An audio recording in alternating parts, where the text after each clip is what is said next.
Green gold के research and development farm से Jabbar F1 की नई अपडेट के साथ हम हाजिर हैं। पिछली वीडियो में हमने दिखाया था आपको कि कमर्शियल साइट पे जब्बार F1 की परफॉर्मेंस। आज ग्रीन गोल्ड के फार्म पे हम आपको जब्बार F1 की परफॉर्मेंस दिखाते हैं। सबसे पहले फ्रूटिंग देखें आप।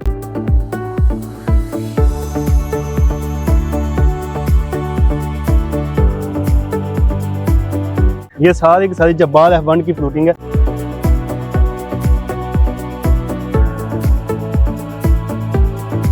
जब्बार F1 है, ये इंसेक्ट नेट के अंदर लगा हुआ है। आज इसको लगे हुए तकरीबन 50 से 52 दिन हो गए हैं और आज इसकी हम चौथी तुड़ाई कर रहे हैं। शानदार फ्रूटिंग है, कोई डिजीज अटैक वगैरह नहीं है। तो ये आप देख सकते हैं कि फ्रूट ही फ्रूट आपको नजर आएगा जब्बार F1 के ऊपर।